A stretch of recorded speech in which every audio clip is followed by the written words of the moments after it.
श्रीराम नमस्कार. आज दिनांक 11 फेब्रुवारी 2024. श्रीमद भगवद्गीता आणि मनुष्य जीवन भाग 13. मनुष्य जीवन आणि भगवद्गीता यांची सांगड घालता घालता किंवा सांगड घालताना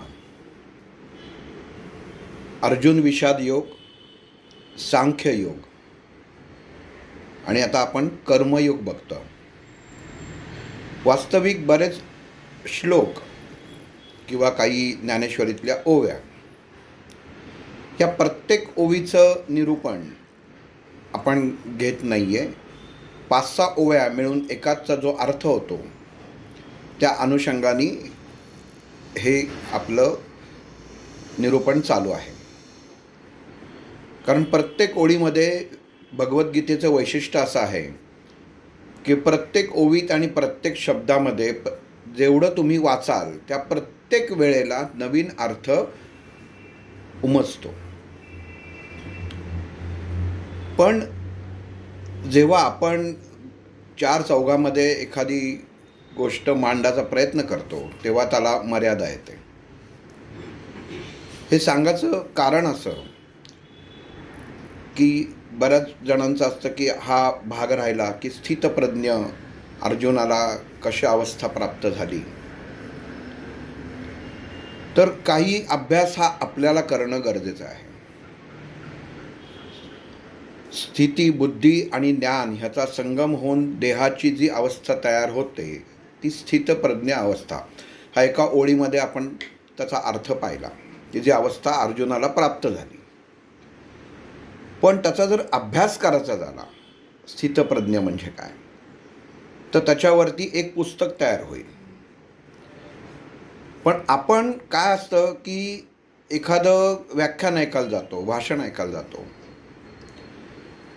तेव्हा जे ऐकतो ते त्याचा सारांश त्या व्यक्ती जो बोलतो त्यांनी करून आणलेला असतो. पण त्याच्यावर आपल्याला स्वतःचा अभ्यास करणं गरजेचं असतं. जसं महाभारतामध्ये बऱ्याच जणांनी महाभारत, भगवद्गीता ही लिहिलेली आहे. महाभारत हे वेगळं आहे आणि भगवद्गीता वेगळी आहे. पण दोघांचंही एकमेकांचं मिश्रण करून किंवा मिश्रण होऊन जे ज्ञान तयार झालं आहे त्याला श्रीगीता म्हटलेलं आहे. भगवान श्रीकृष्ण अर्जुनाच्या समवेत असताना त्याचं जे पैलू होते त्या प्रत्येक पैलूचा त्यांनी वापर अर्जुनाशी बोलताना केलेला आहे पहिल्यापासून. पण जशी परिस्थिती, स्थिती यायची त्या अनुषंगाने श्रीकृष्ण आपली भूमिका बदलायचा. भगवद्गीता सांगताना आपण एवढं म्हणतो की भगवंतानी, श्रीकृष्णानी, तर भगवंत आणि श्रीकृष्ण हे जो 2 शब्द आहेत किंवा आपण त्या परमात्म्याला श्रीकृष्ण म्हणतो. पण श्रीकृष्ण भगवद्गीता म्हणताना किंवा सांगताना किंवा ऐकताना कधी म्हटलं आहे आणि भगवंत कधी म्हटलं आहे, तर हे आपण ऐकताना किंवा भगवद्गीतेचा अभ्यास करताना लक्षात घेणं गरजेचं आहे. प्रत्येक नाव जसं ऋषिकेश आहे, केशव आहे, पार्थ आहे, कौंतेय आहे, ही जी सगळी नावं आहेत ही त्या त्या प्रसंगाच्या परिस्थितीच्या अनुसूर आणि अनुरूपतेने मांडली गेलेली आहेत की पटकन कळावं.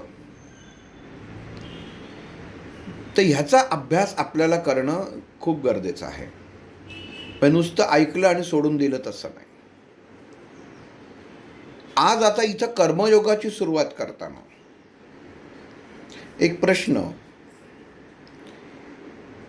जो डॉक्टरांनी विचारला की आपण मागच्या वेळेस तुम्हाला सांगितलं की शंकराचार्यांनी सांगितलं की प्रत्येक भागाची एक एक ओळ तुम्ही घेत जा म्हणजे ते तुम्हाला ती साखळी बरोबर आपल्याला लागेल. पण इथं जेव्हा संध्याकाळी व्यायामाच्या नियमाने फेऱ्या मारत असताना की जे नाव दिलं आहे मनुष्य जीवन आणि भगवद्गीता, डॉक्टरांचा स्वभाव असा होता, एखादा उच्चार, एखादा शब्द, एखादी ओवी ती असणं महत्त्वाचं नाही आहे, ती का आहे हे महत्त्वाचं आहे. जीवनात आई वडील असणं महत्त्वाचं नाही आहे, ते का आहेत हे महत्त्वाचं आहे. कशासाठी आहेत. एखादी घरातली व्यक्ती अतिशय वृद्ध अवस्थेत असते की त्या व्यक्तीचं तसं आपण म्हटलं तर तिला काही हालचाल नाही, आजारी असते, बोलत नाही, काही नाही, डोळे मिटून असते, कधी सुटेल असे घरचे वाट बघत असतात. पण एवढं सगळं असूनसुद्धा एक वडीलधारी व्यक्ती घरात आहे हा एक आधार असतो, त्याच्यापासून काही मिळत नाही असं आपल्याला वाटतं. पण जेव्हा त्या व्यक्तीकडे आपण पाहतो तेव्हा त्या व्यक्तीचे संस्कार हे आपोआप न बोलता बोलत असतात. मग इथं मला त्यांनी एक प्रश्न डॉक्टरांनी विचारला,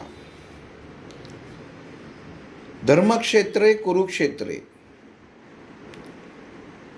आणि पुढं शब्द आहे युयुत्सवे. म्हणजे धृतराष्ट्राने अर्जुनाला भगवद्गीता जेव्हा ऐकायला श्रीकृष्णाने अर्जुनाला गीता सांगायला सुरुवात केली आणि धृतराष्ट्राने जेव्हा इच्छा प्रकट केली, मनाची अस्वस्थता की काहीतरी घडणार आहे, काहीतरी चालणार आहे, व्यक्ती अंध आहे, पण ते मला कळावं, याच्यासाठी चाललेली तडफड. म्हणून मग व्यास जेव्हा धृतराष्ट्राची चाललेली जी तडफड होती ती पाहून व्यासांना त्यांनी बोलून घेतलं. व्यासांनी आल्यावर त्याच्या मनाची अवस्था ओळखली आणि त्याला विचारलं की तुला मी स्वतः दिव्य दृष्टी देतो.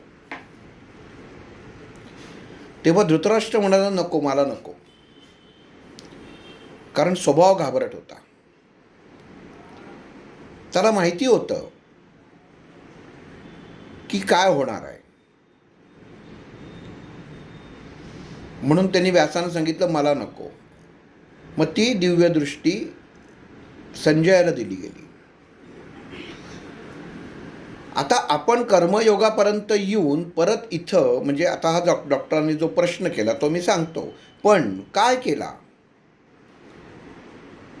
आपण एखादं राज्यामध्ये जातो, कर्नाटक राज्यामध्ये गेलो आणि आपल्याला माहिती असतं की तिथं सगळे कर्नाटकी भाषा बोलतात, कन्नड भाषा बोलतात. पण एखादा मराठी भाषिक जर आपल्याला जर दिसला तर आपल्याला किती वाटतं की अरे कर्नाटकात असून मराठी, मग आपण त्याला विचारतो महाराष्ट्रीयन का, काय आडनाव, म्हणजे एक आपल्याला ती वेगळेपण जाणवतं.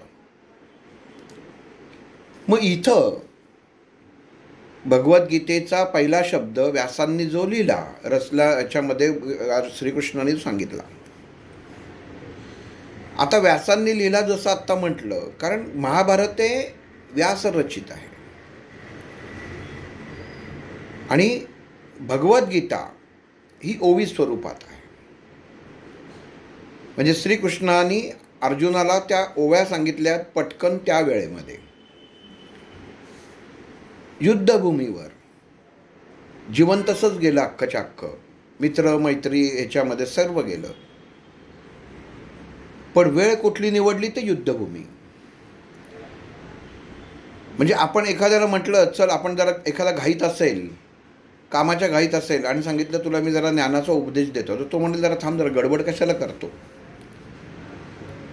माझं जरा एक काम होऊ दे, मग शांत झालं की आपण निवांत बोलू, म्हणजे मलाही कळेल आणि तुलाही सांगायला बरं वाटेल. पण इथं घटना वेगळी आहे. श्रीकृष्णाने व्यासपीठ निवडलं ते कुरुक्षेत्र, युद्धभूमी. श्रीकृष्णाने निवडलं का त्याला निवडावं लागलं का हे घडलं हा प्रश्न. आणि मुळात म्हणजे व्यासांनी धृतराष्ट्राला सांगितलं की तुला दिव्य दृष्टी देतं, तो म्हटला मी नको. तर नको का, तर अनुवंशिकता. हे मी का मागं नेतोय, तर फक्त धृतराष्ट्राच्या मुखातनं जो शब्द त्यांनी संजयाला विचारलं की धर्मक्षेत्रे कुरुक्षेत्रे, पुढचा शब्द काय, समवेता युयुत्सवा. समवेता म्हणजे सामावलेले. तर इथं धृतराष्ट्राच्या मुखातनं धर्मक्षेत्र हा जो पहिला शब्द आला ना, हा येणं बरोबर आहे का, असा डॉक्टरांनी मला विचारलेला प्रश्न. म्हणजे एखाद्याला माहिती आहे, पार्श्वभूमी नीट समजून घ्या, मी मला सांगायचा काय प्रयत्न करतो. जो वैचारिकतेने अंध आहे, जन्मांध आहे, ज्याला कळत नाहीये पण तो राजा आहे, ज्याला नाश होईल याची अक्कल आहे, मनाची अस्वस्थता आहे, भगवान श्रीकृष्ण आपल्या विरुद्ध पार्टीच्या बाजूला आहेत, ती धर्माची बाजू आहे, मानची बाजू अधर्माची आहे, हे माहिती आहे. मग भगवद्गीतेची सुरुवात करताना धृतराष्ट्र संजयाला विचारतो की धर्मक्षेत्रे कुरुक्षेत्रे समवेता युयुत्सवे. युयुत्सव शब्दाचा अर्थ काय, युद्धासाठी उत्सुक असलेले, समवेता सामावलेले. तर धृतराष्ट्र जर असं म्हणलं असता की कुरुक्षेत्रावरती काय चाललंय युद्धाच्या उत्सुकतेपोटी,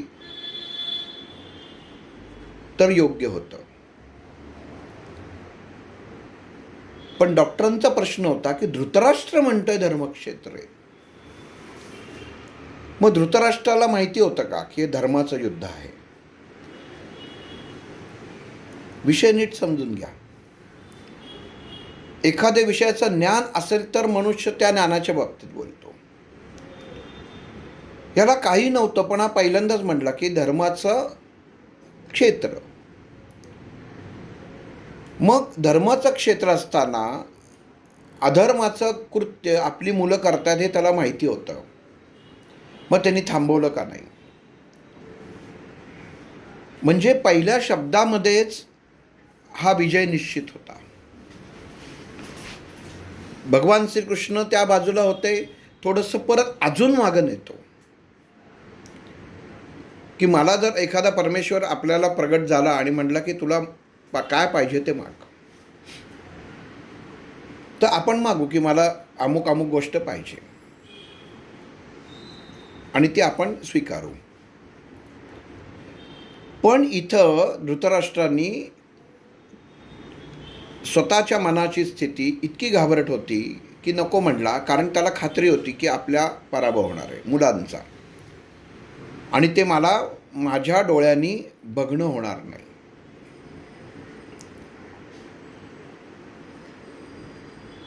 कोणाचा मुलगा होता, अंबिकेचा. थोडीशी अजून पाठीमागं नेतो. शंतनू राजा आणि गंगा यांचा विवाह. गंगेपासनं 8 मुलं झाली. अट काय होती, माझी मुलं मी पाण्यात सोडून देणार. जशी 7 मुलांना पाण्यात सोडून दिलं. 8व्या मुलाला शंतनूंनी जवळ घेतलं आणि सांगितलं ह्याला सोडायचं नाही, ह्याला मी सांभाळणार, पण एकमेकांमध्ये कॉन्ट्रॅक्ट, जर मूल हवं असेल तर मी नाही. मग तिथं शंतनू राजांनी ते मूल आपल्या ताब्यात घेतलं, म्हणजे घेतलं, आणि तिथं पत्नी गंगानी त्याचा निरोप घेतला आणि ती गेली. 8वं मूल कोण, तर देवव्रत. म्हणजे कोण, हा भीष्म. आता आपल्या वडिलांना उदास बघून मुलगा जसा मोठा व्हायला लागला की आपले वडील का उदास आहेत. मग त्याच्या लक्षात आलं की आपले वडील परत प्रेमात पडलेत. ते कोणाच्या प्रेमात पडलेत, तर एका नावाड्याच्या मुलीच्या, मत्स्यगंधा, जिला सत्यवती म्हणतात, दुसरं नाव. मग वडिलांसाठी मुलगा तिथं गेला, देवव्रत. तिने काय केलं, म्हणजे ठीक आहे, लग्नाला तयार होते, पण तू जन्मभर अविवाहित राहायचंस. मला जी मुलं होणार तीच त्या हस्तिनापुराची राज्यावरती गादीवर बसणार. तिथं त्या देवव्रताने शब्द दिला, प्रतिज्ञा घेतली. भीषण प्रतिज्ञा, त्याला भीषण प्रतिज्ञा म्हणतात. तो शब्द एक करून ती भीष्म प्रतिज्ञा झाली की मी अजन्म अविवाहित राहील. लग्न झालं. लग्न झाल्यानंतर शंतनूला 2 मुलं झाली, चित्रांगद आणि विचित्रवीर्य.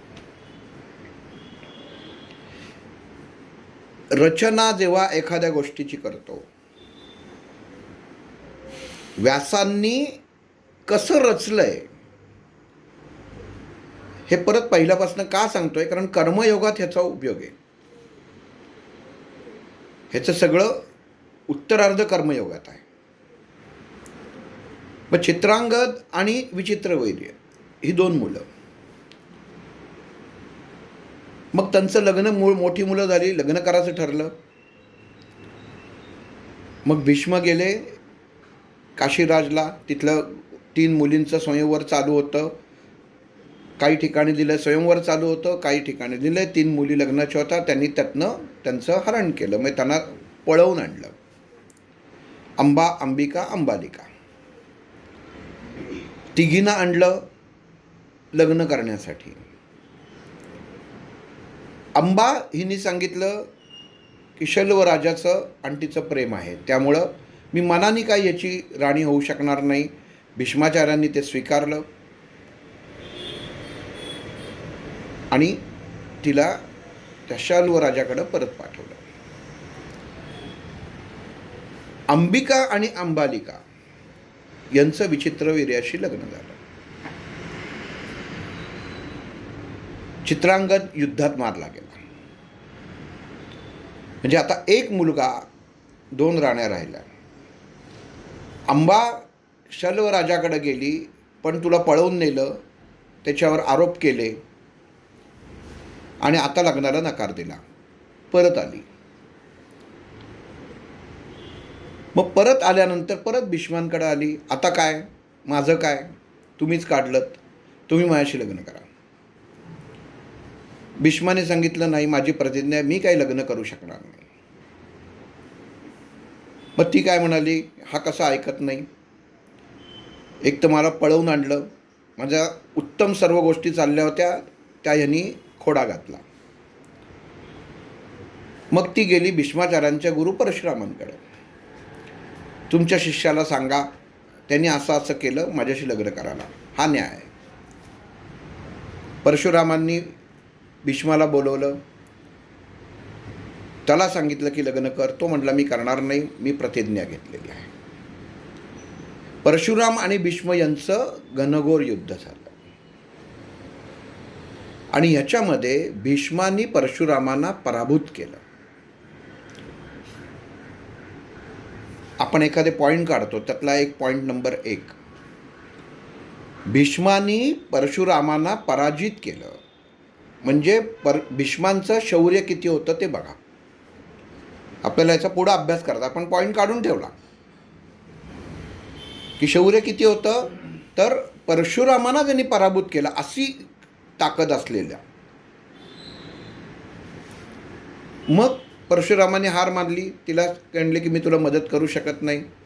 तिने स्वतःला जाळून घेऊन देहाचा देह गमावला, जो नंतरचा जन्म शिखंडी म्हणून आला आणि ते नंतर युद्धामध्ये पुढं येईल ते, पण तिने तो बदला घेतला, सोप्या शब्दात. आता ह्या 2 राण्या अंबिका आणि अंबालिका, त्यांना काही मूल झालं नाही, क्षय झाला विचित्रवीर्याला, तो मेला.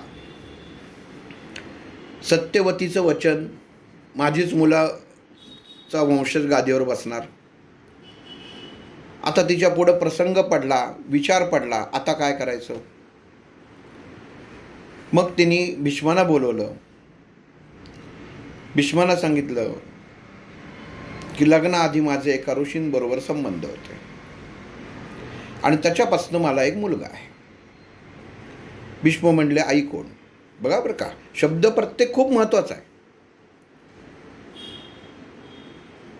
आपलीच आई, भले ती सावत्र असो काही असो, पण असं सांगते की लग्नाआधी एका ऋषींपासून मला मुलगा होता. पराशर ऋषींपासून झालेला मुलगा म्हणजे व्यास.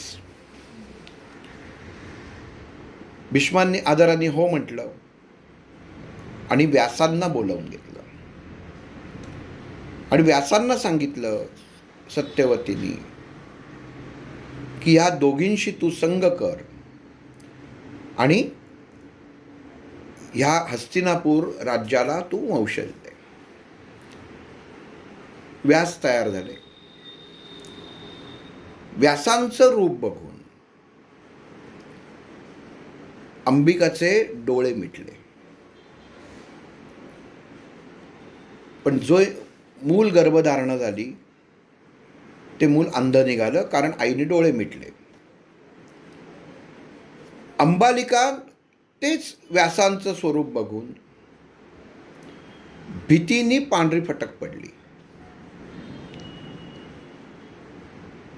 त्या मुलाचं नाव पंडू. अशा प्रकारे दोन, एक धृतराष्ट्र आणि एक पांडू, ही दोन मुलं झाली.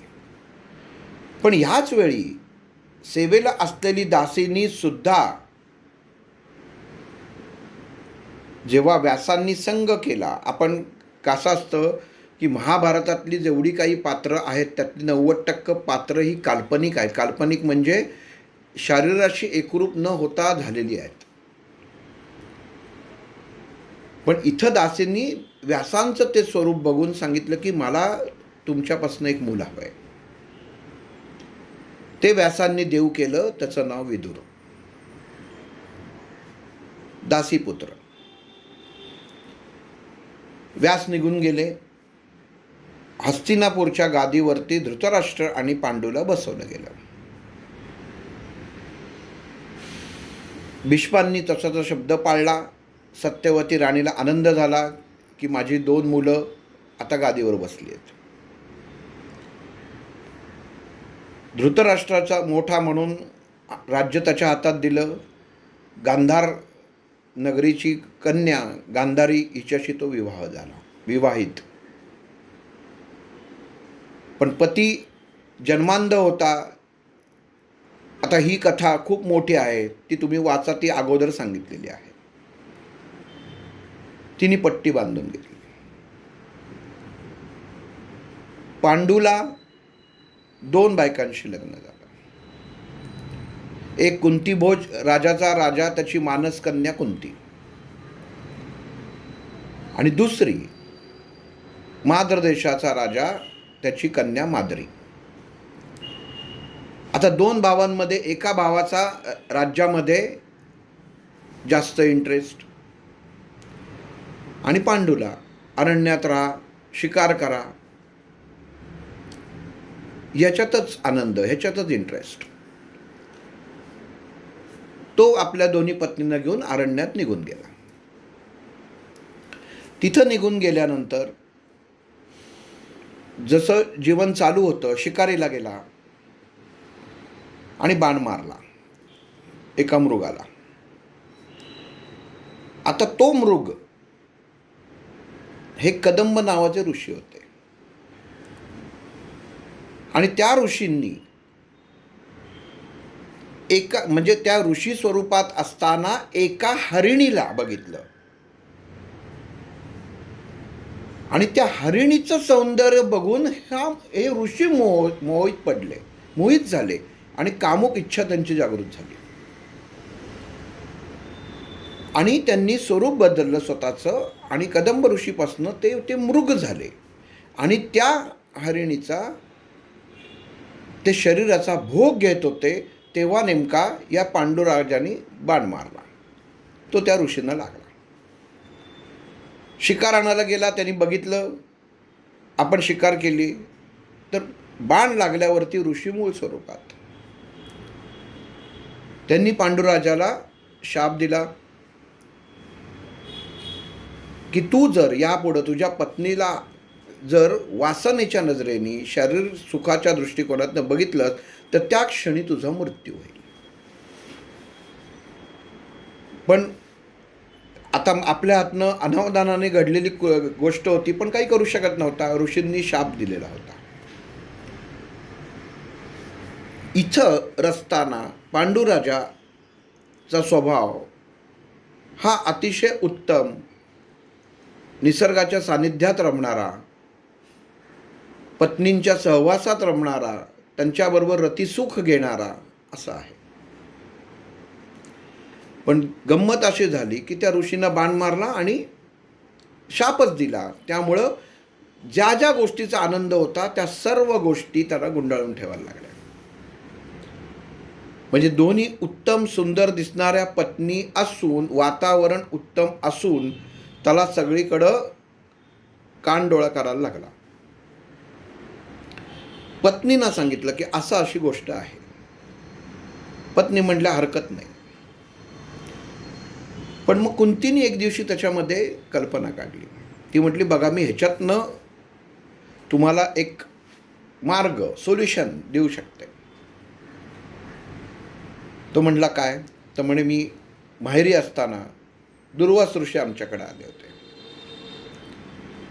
आणि येणाऱ्या अतिथींची सेवा करणं हे माझं काम होतं. आणि माझी उत्तम सेवा बघून त्यांनी मला वर दिले. त्यांनी मला विचारलं की तुला काय पाहिजे बाळा, तू माग. तर मी म्हटलं मला काही नको. पण त्यांनी मला स्वतःहून वर दिले 6, की ज्या 6 देवतांची नावं त्यांनी सांगितली की ह्या देवतांची नावं घेतलीस तर ते तुझ्यासमोर प्रगट होऊन तुला मूल प्रदान करतील. ती हो म्हणली. दुर्वास ऋषी निघून गेले. आणि मग हिने एकदा सकाळी सूर्योदयाच्या वेळी म्हटली आता हे आपल्याला मिळालं आहे तर आपण एकदा प्रयत्न करून बघू म्हणून सूर्याचं आवाहन केलं. त्याबरोबर तिच्या पोटी गर्भधारणा झाली आणि मूल जन्माला आलं, तो म्हणजे कर्ण. आता खोळंबा झाला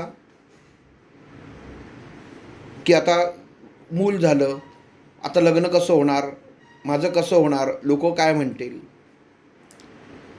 म्हणून तिने परत दुर्वासांची आराधना केली. दुर्वासाने सांगितलं ठीक आहे, तुझं कौमार्य अबाधित राहील.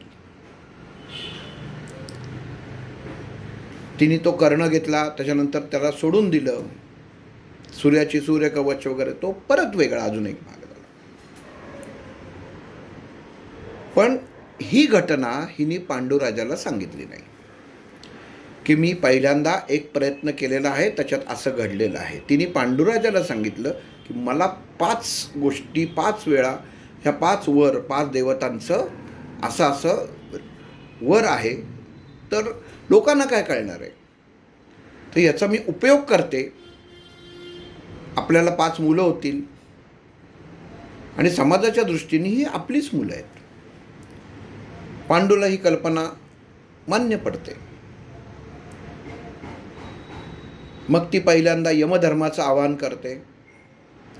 मग जो मुलगा होतो तो युधिष्ठिर.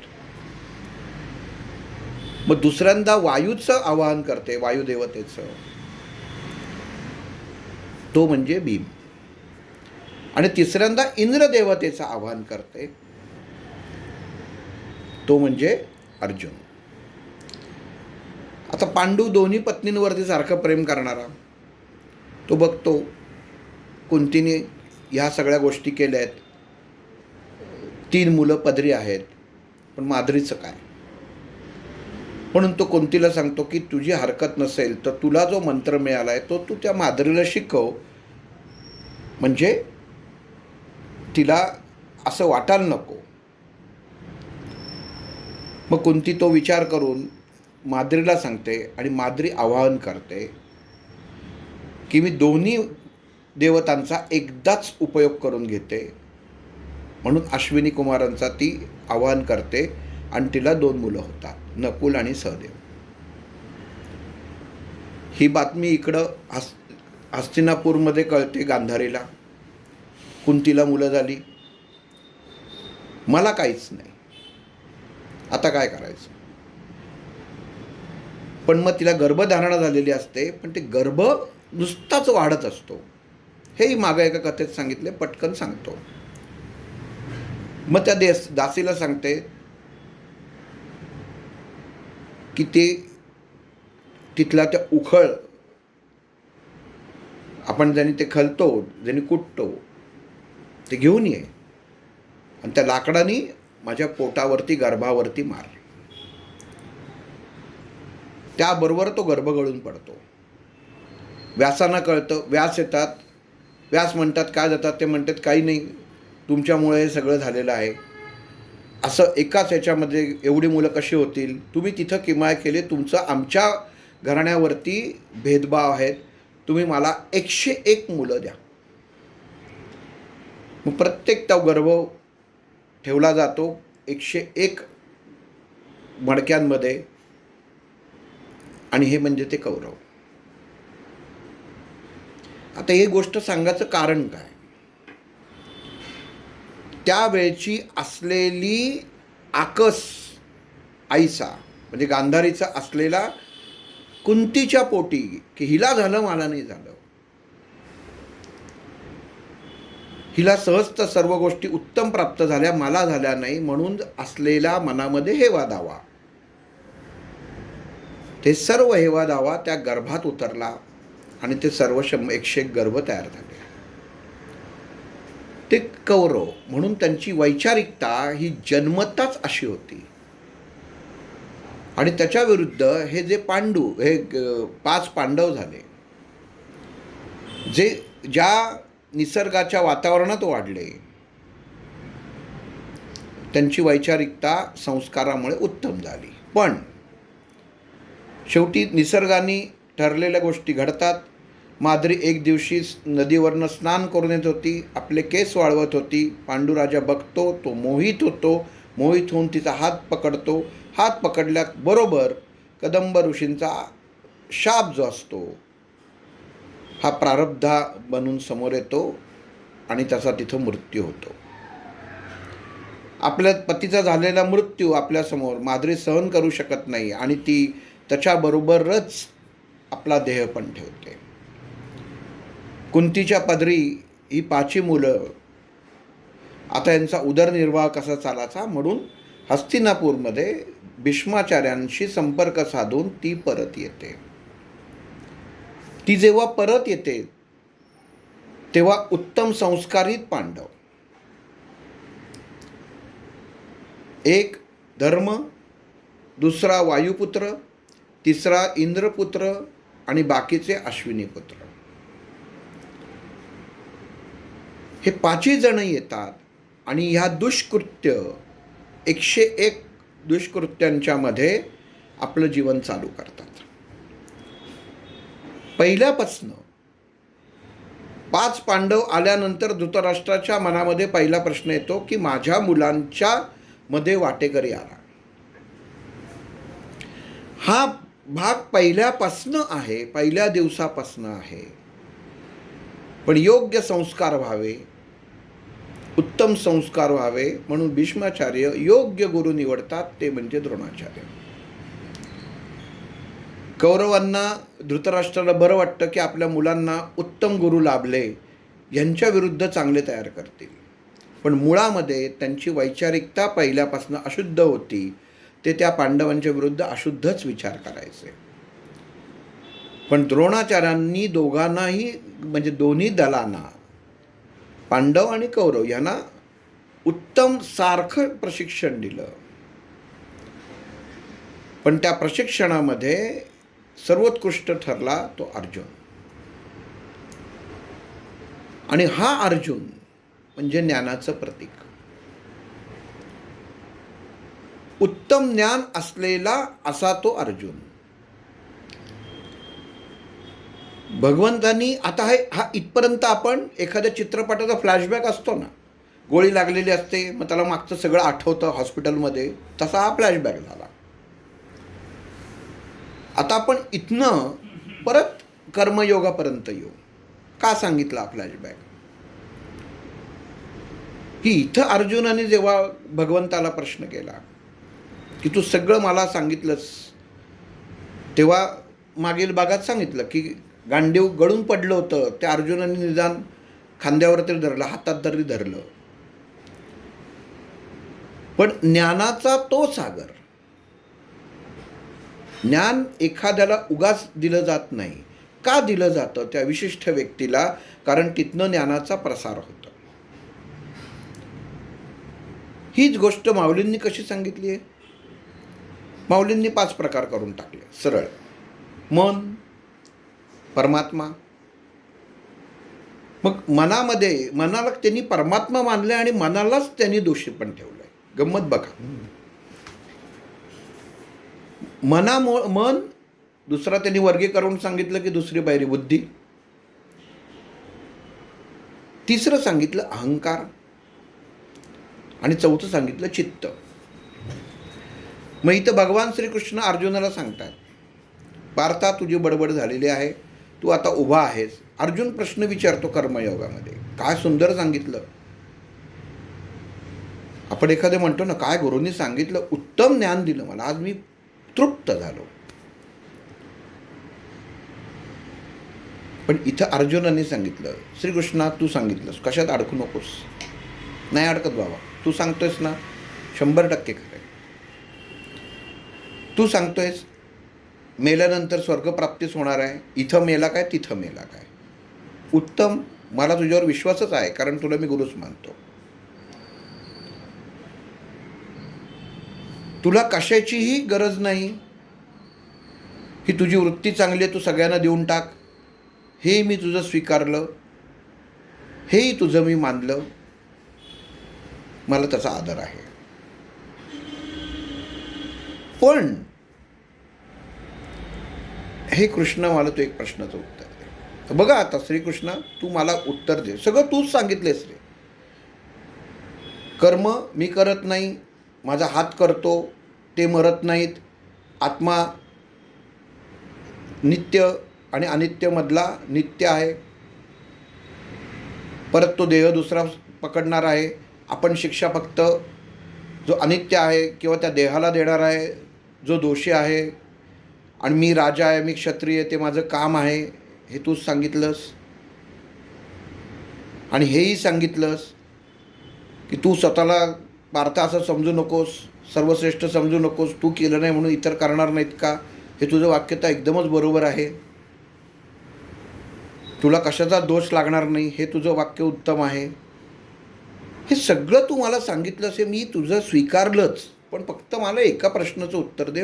एवढं तू मला जर सगळं समजून सांगतोस की मला एवढं ज्ञान देऊन त्या ज्ञानाचं मला काही उपयोगच नाही आहे, तर मग मी लढू का? मग एवढं सगळं सांगतेस तू मला की मला काहीच मिळणार नाही आहे, तर मी लढायचं कशासाठी?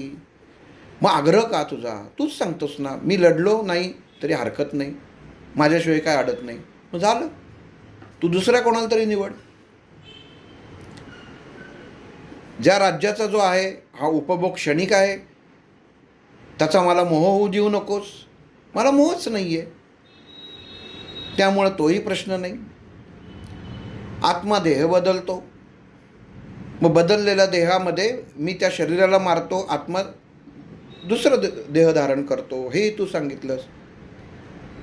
मग सर्व इतक्या गोष्टी सहज असताना तू मला का भाग पाडतोयस हे युद्ध करायला? मी का करावं एवढं तूच सांगतोयस. सगळ्या गोष्टी मी काहीच बोलत नाही. शिष्य किती हुशार असावा. आपण बऱ्याच जणांना प्रश्न असतो की भगवंतांनी अर्जुनाला भगवद्गीता का सांगितली, इतर जणांना का नाही सांगितली. त्याचं हे उत्तर आहे की शिष्यच इतका उत्तम ज्ञानी असावा. ह्याच्यात शब्द काय? ज्ञानी. इतका उत्तम ज्ञानाचा परिपूर्ण असलेला अर्जुनच हा श्रीकृष्णाला प्रश्न विचारू शकतो. इतर कोणी विचारूच शकत नव्हता, कारण त्यांची वैचारिकता तिथपर्यंत पोचणारी नव्हती. आणि याचं बाळकडू द्रोणाचार्यांनी शिकवताना केलं होतं. म्हणून द्रोणाचार्यांचा अर्जुन हा आवडता शिष्य होता. आता शेवटी कसं आहे की भगवंत आहे, कोणासमोर आपण बोलतो, गुरुच असतो. म्हटलं अगदी किती तू उत्तम बोललास पार्थ, अतिशय हुशार आहेस. पण लक्षात घे, मनुष्य जीवनामध्ये त्याच्या मनामध्ये जी गोष्ट येते, कर्ता कोण म्हणला? पहिलं माऊलींनी जसं सांगितलं, मन, बुद्धी, अहंकार आणि चित्त. मग म्हणले मनात गोष्ट आली एखाद्या व्यक्तीच्या, मला काहीतरी खायचं आहे, पॅटीस खायचं आहे, हे मनात आलं. पण मी तो खावा की नाही हे शिकवते बुद्धी. खा, नाहीतर नको खाऊ, तुला बरं नाही ना तो खाऊ नकोस, पोट दुखतंय तर. मग दुसरा म्हणतो तू काय खाणार, तू खाऊच शकत नाही. हे आता पॅटीसचं उदाहरण देऊन अशी हजारो उदाहरणं आहेत. समोरच्या स्थितीतनं आपला अहंकार जागृत होतो. म्हणजे पहिलं मन, माणसाचा मनावर ताबा राहत नाही. ते ताबा नाही राहिल्यामुळं आपल्याच सुप्त असलेली जी आपली बुद्धी आहे ती लगेच त्या मनाचा ताबा घेते. चला माझी पाळी आली, माझी टर्न, आता मी बघते. मग ती बुद्धी कामाला लागते. आता बुद्धी कामाला लागल्यानंतर ती तिच्या मनाप्रमाणे पहिल्यांदा वागायचा प्रयत्न करते. त्याच्यातनं उत्पन्न होतो अहंकार. जसं अर्जुनाचं झालं. चांगलं श्रीकृष्णाला बोलून झालं, सगळं तू हे सांगितलं, त्याला शिकवायला गेला. तू एवढं सगळं सांगितलं, तूच ज्ञान सांगितलं, आता मी का लढू? मग बुद्धी जेव्हा काम करत नाही किंवा बुद्धी चुकीची वागते, तेव्हा मनुष्य चांगली जरी वागली तरी अहंकार निर्माण होतो. आणि मग देहामध्ये, बुद्धीमध्ये अहंकार निर्माण होतो, तेव्हा मनुष्याचं चित्त बिघडतं. हे माऊलीने सांगितलं. फिरलं कुठं गणित?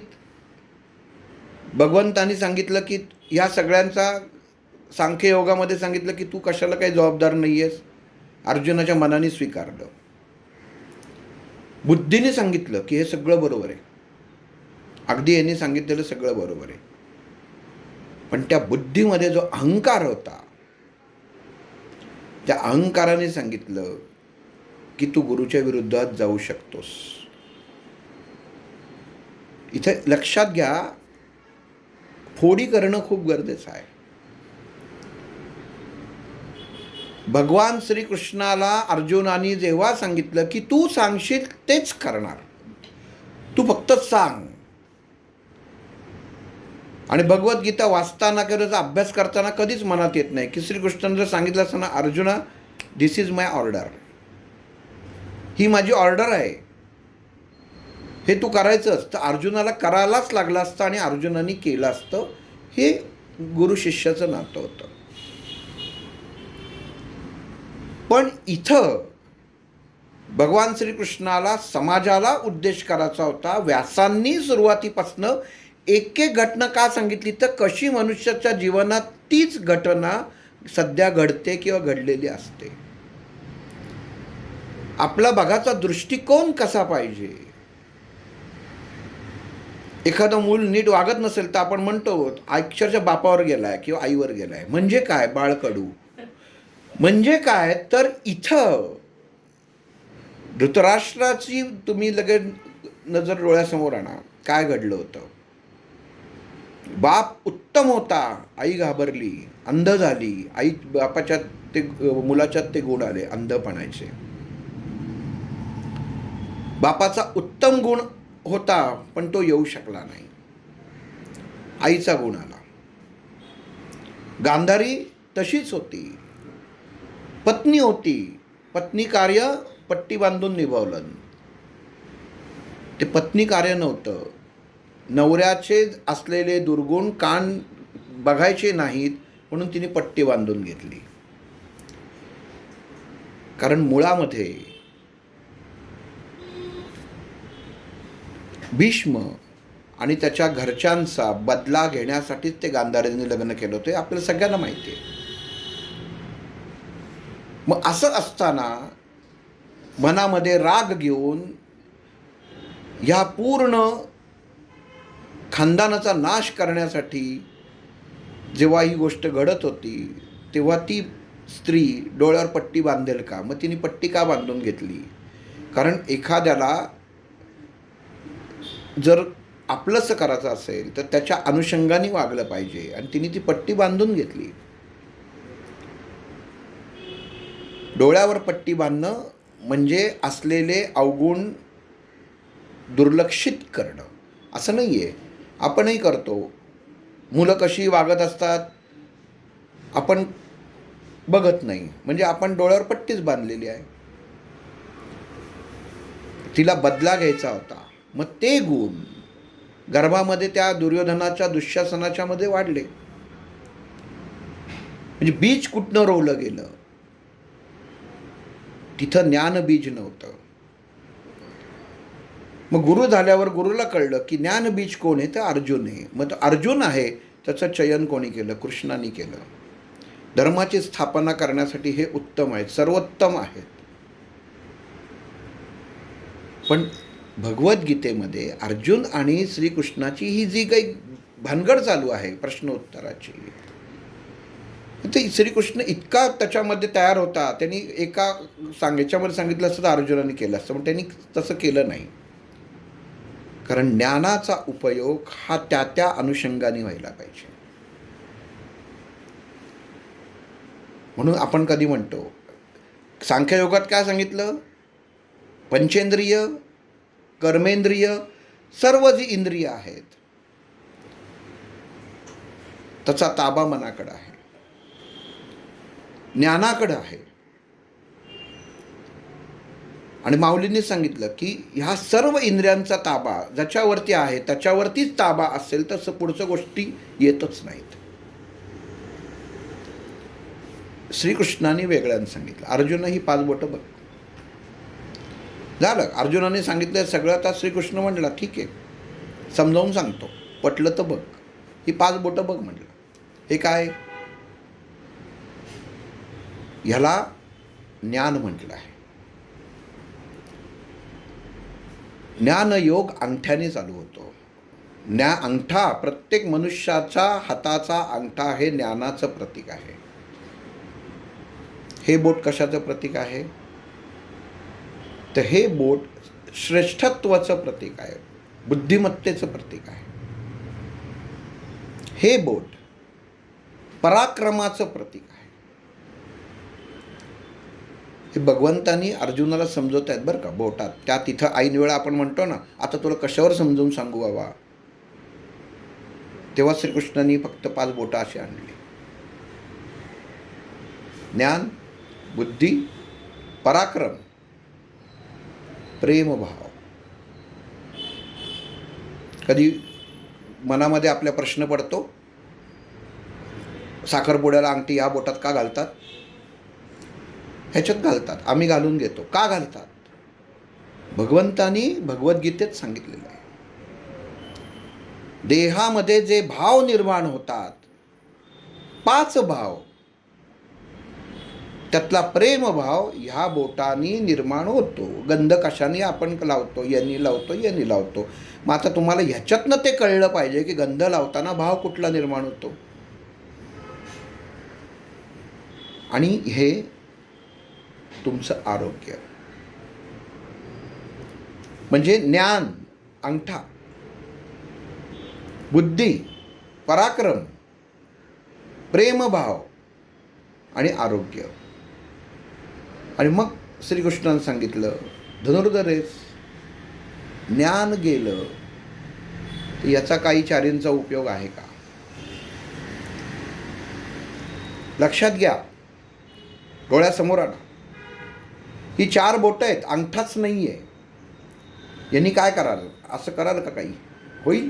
नाही होणार. पण जिथं ज्ञान आलं, ज्ञानाने बुद्धी वाढू शकते.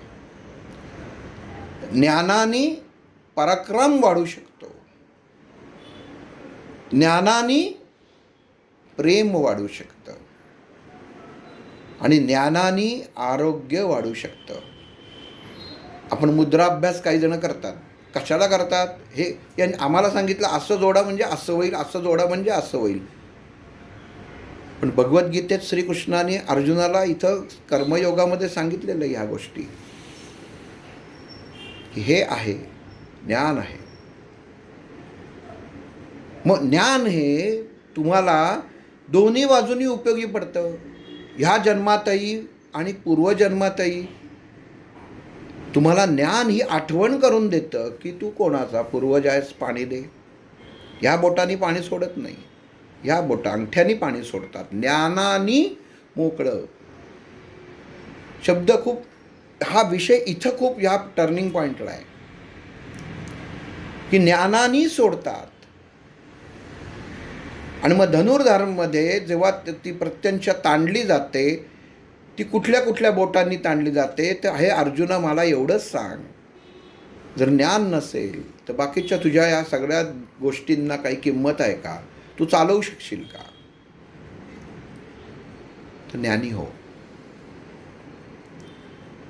एखाद्या गोष्टीने अर्जुनाने डिफेन्स परफेक्ट केलं, गुरुला अडकवायचा प्रयत्नही उत्तम केला, पण श्रीकृष्णाने एक उदाहरण देऊन त्याच्या, आणि काय असतं ह्याच्यात खोड्या काढायचं नाही. ज्ञानी व्यक्ती असतो ना, तो पुढचं ज्ञान बरोबर समजत असतो. अरे खरंच की हे ज्ञानच नाही, बाकीच्या गोष्टींचा उपयोग काय? बुद्धी आहे, पराक्रम आहे, भावना आहेत, आरोग्य आहे,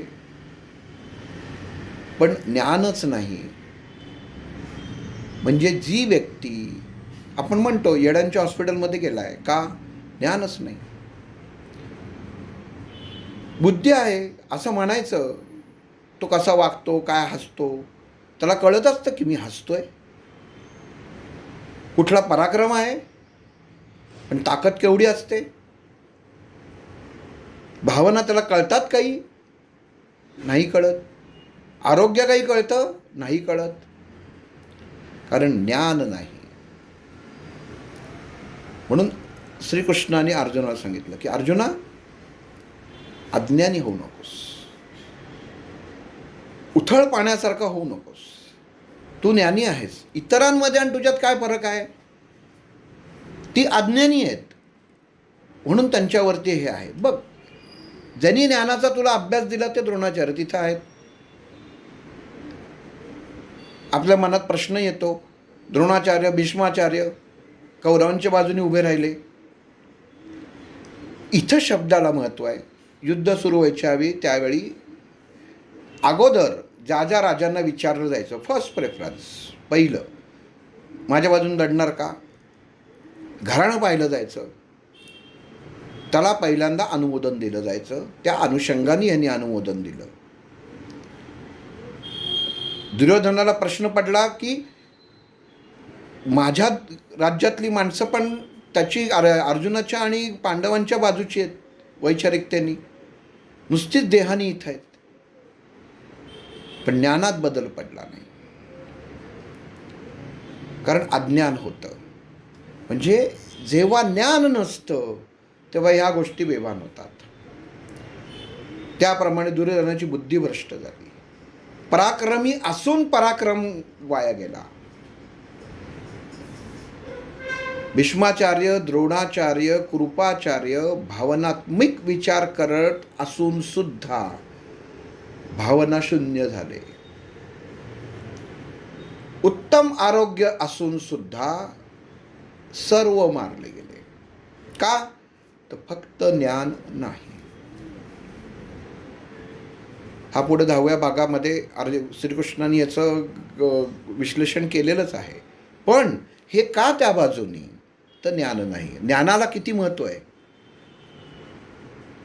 मग इथं जेव्हा डॉक्टरांनी सांगितलं की धृतराष्ट्रासारख्या माणसाला जो अंध आहे तो इतका आहे, तो ज्यांनी असं म्हणायला पाहिजे ना की कुरुक्षेत्र धर्मक्षेत्र म्हणला कसा? समुद्राचं पाणी, माऊलींनी पण इथं त्याच्यामध्ये हे केलं. म्हटलं मला समजलं नाही तेव्हा त्यांनी सांगितलं की ज्ञानेश्वरीमध्ये एकदा ओव्या परत वाचा. ज्ञानेश्वरीमध्ये दिलेलं आहे की सागराचं पाणी वाफ होते, त्या वाफ वर जाते, ढग तयार होतात, ते पुढं वाहत जातात, त्या ढगातनं परत पाणी पडतं, ते खारट नाही पडत, ते कुठं कुठं पडतं, झिरपतं, काही झाडं वाढतात, काही ठिकाणी ते नदीला जाऊन मिळतं, सृष्टी निर्माण होते. पण जेव्हा ती परत येते तेव्हा ती वेगवेगळे गुण घेऊन येते, पण ती जेव्हा मिळते तेव्हा ती परत खारटच होते. हा सृष्टीचा नियम आहे.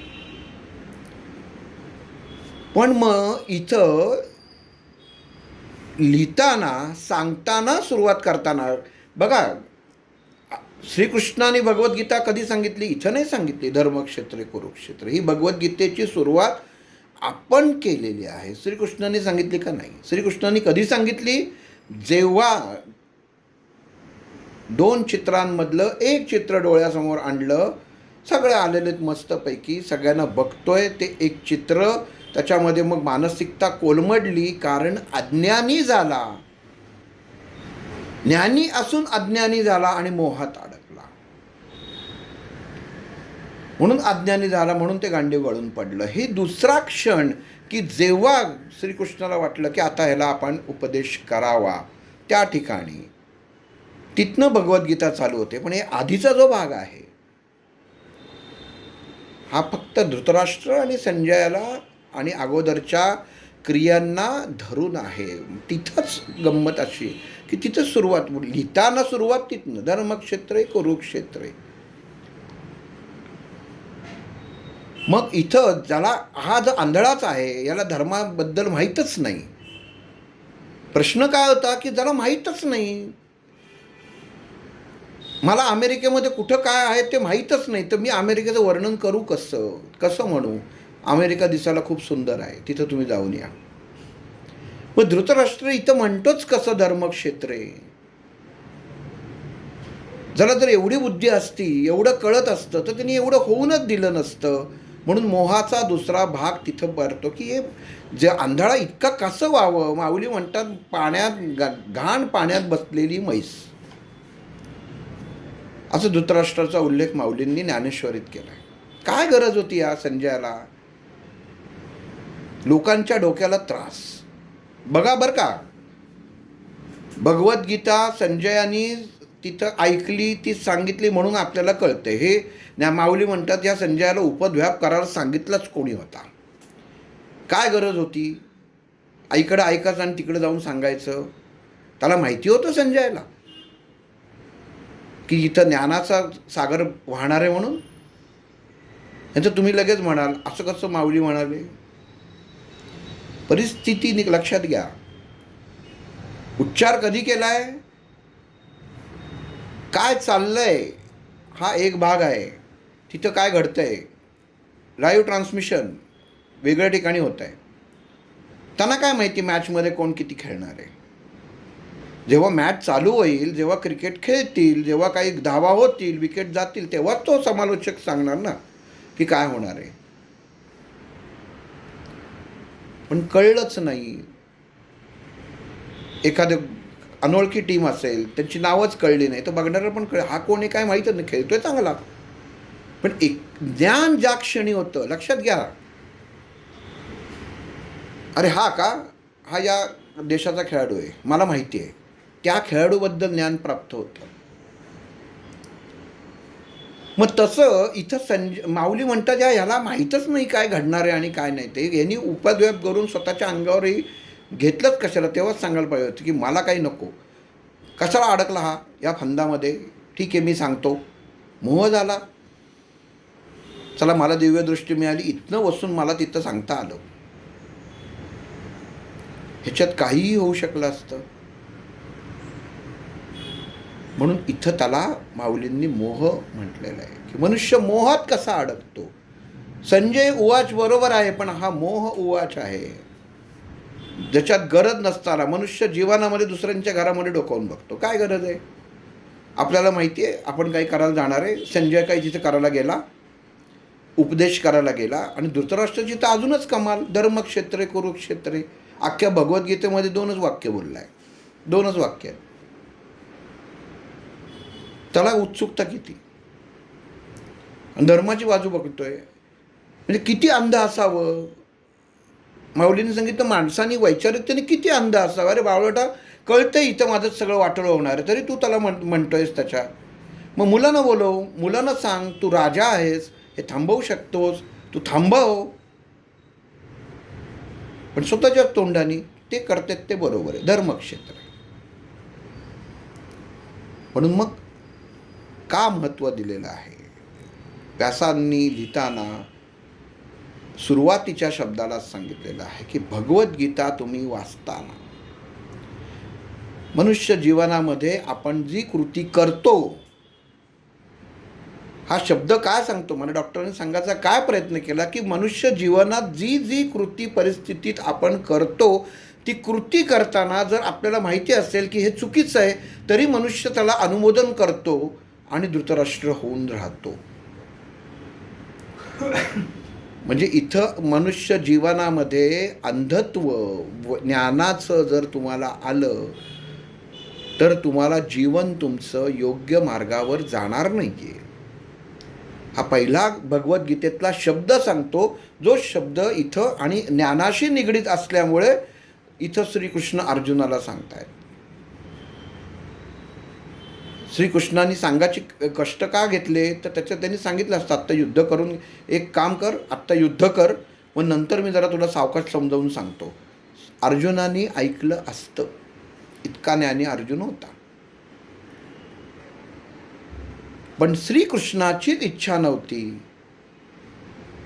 की मी त्याला सांगावं, त्यांनी ही कृती करावी. कारण जीवनामध्ये आपण गुरु जेव्हा शिष्याला एखादी गोष्ट करायला सांगतात, तेव्हा त्या शिष्याला हे ज्ञान होणं गरजेचं असतं की ती आपण केलेली कृती गोष्ट ही योग्य आहे, धर्माला धरून आहे का नाही.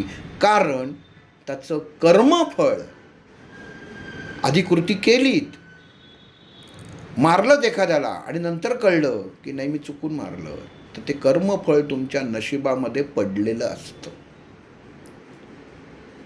पण एखादा डंख मारणारा विंचू जर तुम्ही त्यावेळी माहिती असेल, ज्ञान असेल की हा याला मारलं नाही तर मी रात्री झोपल्यावर हा परत आत येऊ शकतो, मला डंक मारू शकतो, डंक मारणं ह्या विंचवाचं काम आहे, मी ह्याला बाहेर जरी सोडलं, ज्ञानाने एकदा त्याला बाहेर जाऊन सोडलं तरी हा परत येतोय, म्हणजे मला चावेल, मला माझ्या घराची सुरक्षा केली पाहिजे आणि त्याला मारलं पाहिजे, हे ज्ञान आहे.